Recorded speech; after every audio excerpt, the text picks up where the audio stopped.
Professor René Mendes. René, uma honra mais uma vez estar falando contigo. Nós estamos em Teresina, né, onde acompanhamos aqui as atividades do primeiro Simpsat. Para conferir, o microfone está ligado. E aqui você foi um convidado de honra, pôde fazer a palestra de abertura do evento, falando então do tema das transformações do mundo do trabalho e dos impactos da saúde e segurança do trabalho, fazendo um grande painel sobre esse tema. Eu queria te deixar à vontade para conversar sobre os principais aspectos que você apresentou, mas se para início de conversa quiser fazer algum comentário de apresentação, apesar de já ser um velho conhecido do Fórum Acidente de Trabalho, fique à vontade. Muito bom. Eu queria primeiro agradecer essa oportunidade de essa gravação, essa entrevista com uma pessoa muito querida, num contexto também muito especial aqui em Teresina. E esse encontro aqui, sei que tem tudo a ver com você, com vocês, com as pessoas queridas que compõem não só o Fórum de Trabalho, como também grupos, uma rede de pesquisadores e pesquisadoras que tem uma articulação muito forte. Estou muito feliz de ter também encontrado essas pessoas queridas, a começar por você. Eu acho que a própria indicação se deu por sua conta, por pessoas ligadas a esta rede importante, a qual a Manuela faz parte.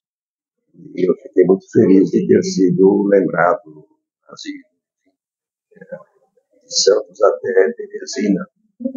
E, na verdade, quando recebi esse tema, percebi duas coisas. Primeiro, que o tema tem tudo a ver com o próprio tema do evento. O evento está tratando das transformações do mundo do trabalho. E, então, quando eu soube que o meu tema seria esse tema, praticamente inaugural, entendi que seria uma oportunidade de dar uma visão panorâmica de conjunto, né? O tema tem muitos ângulos de análise, e então pude, de certa forma, fazer uma opção, né, que é praticamente reduzir um tema para menos de uma hora, que significa e sintetiza também os estudos, pesquisas e debates que têm ocorrido no âmbito do Instituto de Estudos Avançados da USP, onde eu tenho a alegria de coordenar o atual Observatório do Trabalho da Classe Trabalhadora, que neste ano recebeu esse nome, mas ele nasceu com o nome de Observatório dos Impactos das Novas Tecnologias de Trabalho sobre a Vida e Saúde da Classe Trabalhadora. Então, juntando o título do nosso observatório da USP, juntando o título do evento, da escolha de abordar as transformações do mundo do trabalho e seus impactos sobre a saúde do trabalhador, com o que o tema que foi designado, foi possível fazer essa combinação, digamos, ótima, de sintetizar, procurar sintetizar em 50, 55 minutos, panorâmica, que tem naturalmente uma lógica, foi a lógica que eu propus na minha exposição, e a lógica que, de certa forma, também é estruturante do nosso observatório do IA da USP. Na sua lógica de apresentação, eu gostei muito didático. Você destacou macro determinantes, forças motrizes dessas grandes transformações e, em seguida, foi comentando o que elas introduzem no mundo do trabalho para, posteriormente, e apresentando a ideia de que essas ameaças introduzidas, essas mudanças criadas, com que elas iam se desdobrando até chegar, então, no que passa a acontecer no mundo da saúde, né? E, e um desafio teórico foi apresentado de nossos velhos conceitos em relação ao que é trabalho, o que é local de trabalho, o que é tempo de trabalho, tudo isso sendo destruído, né? Lembrando daquela frase, tudo que é sólido vai se desmanchando no ar. Né? Eu podia comentar um pouco. Não. Mas essa lógica busca, eu estou tentando, né? É um exercício permanente de aperfeiçoar uma estruturação, um modelo, assim, de determinação social das atuais transformações, ou das transformações mais recentes, essencialmente nesses últimos 30, 40 anos, e como é que elas estão impactando a vida da sociedade, também a vida dos trabalhadores e trabalhadoras, e as formas ou a natureza do acontecimento. Então, é um exercício permanente, e não só porque elas continuam ocorrendo, essas transformações, mas porque a própria investigação de o que aconteceu para que essas modificações, essas mudanças ocorressem. Alguns param simplesmente dizendo que são as tecnologias, as novas tecnologias de informática e de comunicação, as TICs que estão evolucionando o mundo do trabalho. Essa visão é pequena, reducionista. Outros dizem que são as novas formas de organização do trabalho, desenvolvidas graças à utilização dessas tecnologias, a chamada terceira e da quarta revolução industrial.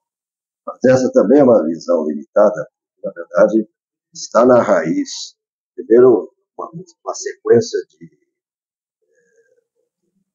realmente revoluções industriais, a chamada primeira, até esta transição atual da quarta para a quinta, como se utiliza. Mas quem move isso? Por que elas existem? Não são simplesmente para aliviar o trabalho humano, para reduzir a jornada de trabalho, para retirar os trabalhadores das atividades mais perigosas, mais desgastantes, mais pesadas, mais insalubres. Se fosse para isso, nós estaríamos aqui todos aplaudindo, fazendo uma grande celebração, mais uma grande celebração. Infelizmente, os moventes são moventes que vêm na onda do neoliberalismo, foi isso que mencionei, como sendo os grandes moventes, né? Alguns chamam, como o professor denomina, os grandes vilipendiadores, destruidores do trabalho. O tripé que o professor utiliza é o tripé do neoliberalismo como ideologia, como ideologia. Ele menciona, sim, a reestruturação produtiva, eu coloco no plural, digo, as reestruturações produtivas, mas principalmente essas mais recentes, da terceira e da quarta. E ele coloca, e isso também certamente está na raiz de tudo isso, é uma grande, grande influência da financiarização do capital, ou seja, o capital financeiro que hoje está presente na economia globalizada, também em todos os empreendimentos. Hoje o capital financeiro não está nos bancos, o capital financeiro está em todos os empreendimentos. Todos, não é investimento de capital essencialmente especulativo, capital improdutivo, capital predatório, capital volátil. Então, essa combinação de tecnologias maravilhosas, capital ávido para retornos imediatos e rápidos, o neoliberalismo com a sua ética, ou a sua antiética, que é não precisar de trabalhadores, não precisar de pessoas, de retornos rápidos, e desqualificar o trabalho receber lucros sem a qualificação, sem o valor do trabalho. Essa combinação que eu acrescentei a esse tripé, a globalização, ela é, de certa forma, um pretexto para reacomodar a economia mundial e reposicionar o país, por exemplo, na relação ao trabalho, forma uma combinação extremamente potente de degradação do trabalho e degradação também, modificações enormes que aconteceram no mundo do trabalho e vem acontecendo no mundo do trabalho. Então, essa busca de raízes, explicações ou determinantes começa para poder explicar por que as tecnologias estão feito mais mal do que tem para a classe trabalhadora. Ela tem essa raiz tecnologia política, tecnologia predominante no mundo hoje. Mas aí temos, então, esse sequenciamento da norma produziu grandes impactos dentro do trabalho.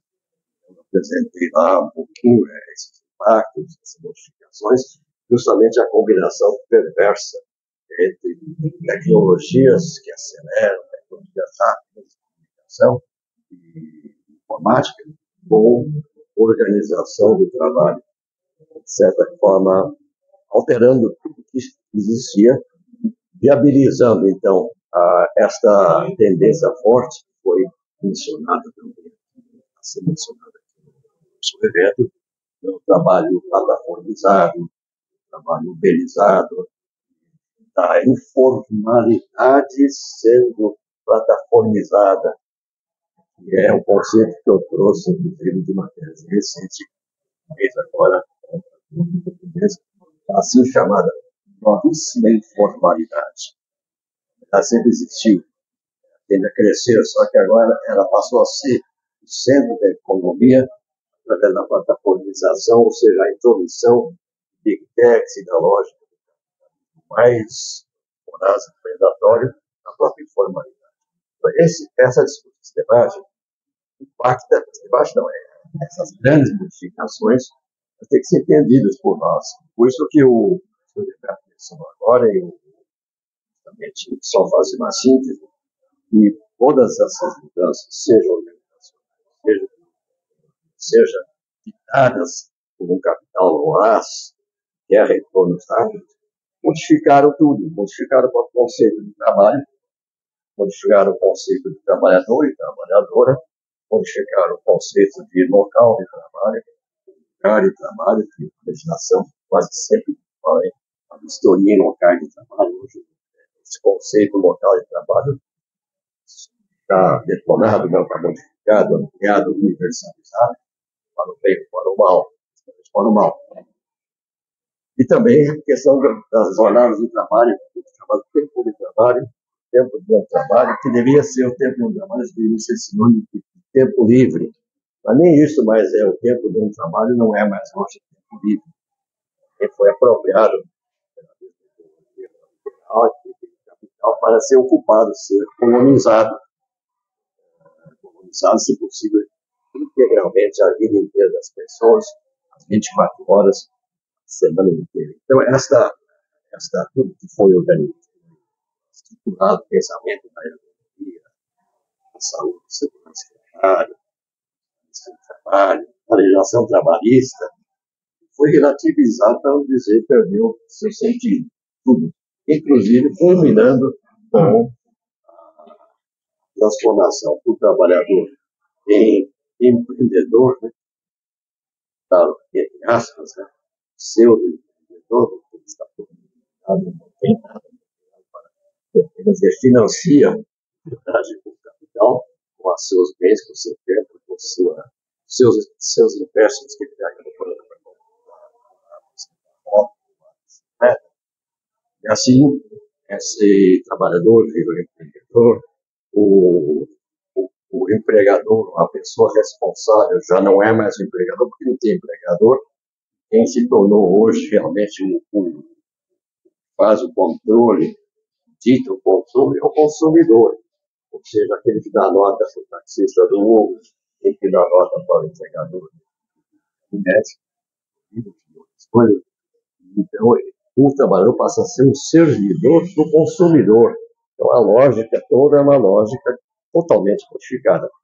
Sem contar que o alcance da proteção social desaparece, portanto, desaparece justamente custos que antes faziam parte, responsabilidades que faziam parte do empregador. Essa figura do empregador, ela tende a desaparecer, e até do empregador, no sentido, por exemplo, de uma família que recebe uma trabalhadora doméstica, já não é mais ela que recebe, agora é mediado por uma patrão.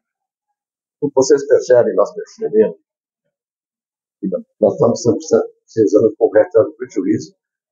E prejuízo não só dos trabalhadores, mas no sentido de conceitos, práticas, lógica, estruturantes, problemas, atividades. O comum vem mudando muito. Nós não corremos isso, um evento como esse nos ajuda a, pelo menos, percebermos, menos a nos habilitarmos, nos capacitarmos, mas pelo menos darmos conta que precisamos nos atualizar, nos adaptar, ou então, e também, isso foi a outra, nos engajar em lutas, já não digo nem para voltar para trás, mas para construir um mundo que seja mais humanizado, trabalho mais humanizado, que é a nossa razão de ser. Somos especialistas em reclamações e choros, somos engajados em construção do poder. Essa é a razão principal que estamos. Eu vou te fazer uma provocação. A gente viu essa riqueza, a multiplicidade, as múltiplas formas, né, que o mundo do trabalho vai criando, vai forma como vão se manifestando. Um dos aspectos que ela poderia ser visto, também pensado, é que parte dessas mutações, vamos dizer assim, elas estejam sendo apresentadas por uma estratégia ideológica do capital, como também uma maquiagem. Existe um mundo empresarial, por exemplo, na Uber, nessas partes do capital que implantam gerenciamento mediado por plataformas, e a gente ainda precisaria identificar desvelar o que é, se por trás da manifestação mais, mais evidente, né, que a gente teria ainda outras,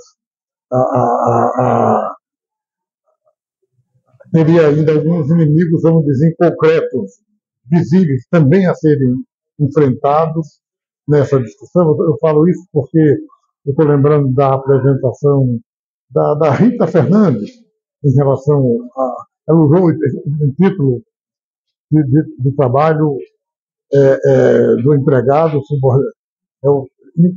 subordinado na empresas de plataformas, é uma das formas de descrever essa questão.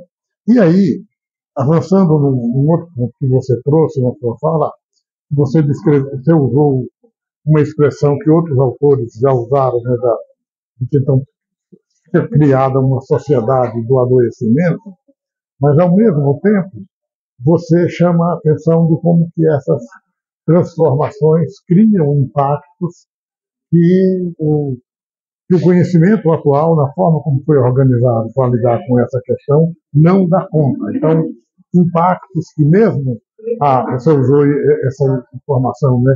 Mesmo a nova lista de doenças relacionadas ao trabalho, que traz grandes avanços de incorporar para as práticas de saúde pública impactos que antes não eram reconhecidos como relacionados ao trabalho, né? E aí você terminou a sua fala nos apresentando um desafio, né?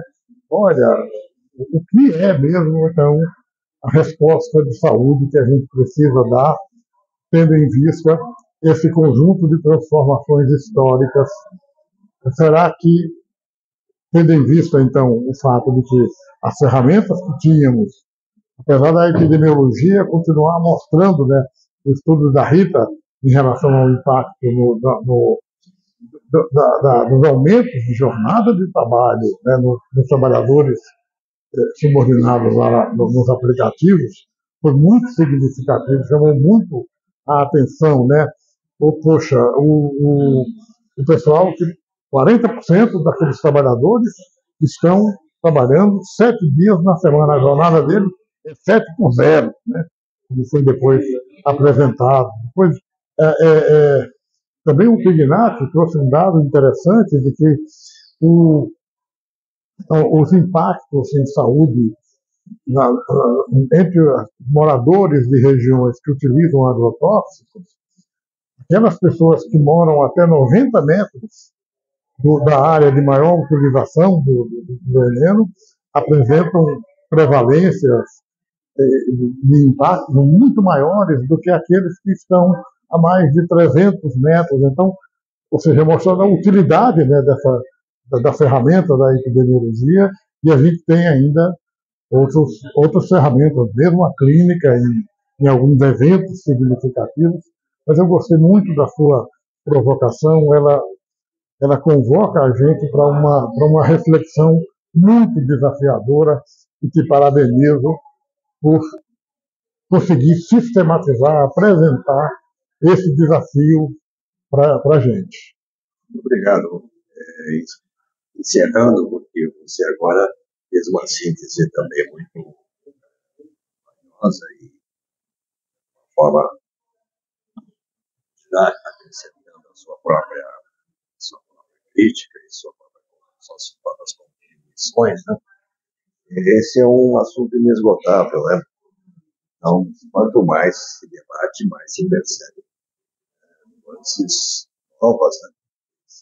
Nos assistindo, nós não estávamos juntos até, veja um pôster sobre os modelos de vigilância, por exemplo, do trabalhador, impostos pelos empregadores, modelos ou formas de vigilância sofisticadas, mais do que sofisticadas, desconhecidas, ignoradas pelos próprios trabalhadores, formas de gravar, formas de interceptar informações pessoais. Isso também está hoje discutido em vários meios de comunicação que nós não sabemos, né? Não sabemos. Então, a tendência hoje realmente é assim. Nós, por enquanto, estamos sempre perdendo, porque nós fomos invadidos, não só invadidos pelas tecnologias que até nós não sabemos quais são, estão nos patrulhando, ou também nós estamos invadidos no nosso tempo, no nosso espaço, na nossa casa, no nosso lazer, no nosso tempo livre. Fomos invadidos, e quem não foi invadido, talvez porque nem tenha percebido. E justamente esta invasão, que chama-se invasão, é uma margem cerebral também, de comunicação, estão todos majoritariamente achando isso muito normal, né? Normal e como parte da vida, inclusive as pessoas que não têm, por exemplo, são ridicularizadas e estão fora do que acontece no mundo. Então, quero dizer só o seguinte: os desafios são, primeiro, eu diria o seguinte, primeiro, que as tecnologias não devem ser vistas como nossas inimigas, mas sim como uma possibilidade de apropriação das caixas pretas, dos algoritmos, aquilo que nós também podemos usar e devemos usar. Nisso eu faço uma referência, por exemplo, grandes desenvolvimentos tecnológicos, movimentos sociais como o MTST, como o EMST, foi dois grandes movimentos sociais, mais voltado à questão da terra, mais à questão urbana, e tem uma assessoria tecnológica, inclusive que eu faço parte de uma das assessorias do MTST, mas a moçada que está lá, a utilização dessas mesmas tecnologias que são usadas para nos patrulhar, nos vigiar, para, de modo geral, aumentar o trabalho subjugado, a subjugação, as formas de subjugação, poderiam ser utilizadas e podem ser ter um potencial para serem apropriadas da trabalhadora e esse ânimo, apropriadas para nós, de alguma forma, buscarmos fazer um contraponto com as mesmas tecnologias. Aí vem o cooperativismo, aí vem a ideia da economia solidária, a ideia da tecnologia solidária, e muito defendida por pessoas que nós convivemos no nosso observatório, e outros que creem que isso teria que ser mais divulgado, mais ensinado nas escolas, ou seja, no sentido de não fugirmos ou não nos deixarmos capturar por essas ameaças, para nos apropriarmos do potencial tecnológico para a nossa própria, para o benefício dos perdedores de sempre, como são normalmente os trabalhadores e as trabalhadoras. Então, a mensagem missionária é assim: é uma busca, é uma construção, onde é importante o coletivo, é importante a tecnologia, e é importante também a mobilização. Nosso exercício do observatório das trabalhadoras, do Instituto de Avançado na USP, é uma tentativa justamente de que grandes universidades como a USP, a Unicamp, a Unesp, a Unifesp e outras tantas, e agora estamos aqui exatamente no campus da Universidade Federal do Piauí, contribuam para que haja essa assimetria que é altamente desvantajosa para a classe trabalhadora possa ser equilibrada, de alguma forma, possamos reduzir essa distância. Portanto, mas não é uma questão médica, é uma questão de profissionais de saúde. Cada vez mais, esse seminário, ele nos deu esse simpósio, que é um simpósio multidisciplinar, é multi-interdisciplinar, profissional, e é isso que nós ouvimos na mensagem. E é por aí a nossa construção de enfrentamento dessas mudanças. Portanto, nós precisamos dos filósofos, precisamos dos biólogos, precisamos dos engenheiros, precisamos dos sociólogos, precisamos de todas as profissões. Não é uma questão médica, é uma questão global, inclusive de natureza ditada pela economia política, mas que requer a saúde integrada a todas as profissões, todas as pessoas, muitos coletivos, não é uma questão individual. Eu, sozinho, seria um perdedor, mas eu, no coletivo, tenho alguma chance. Muito obrigado. Muito obrigado.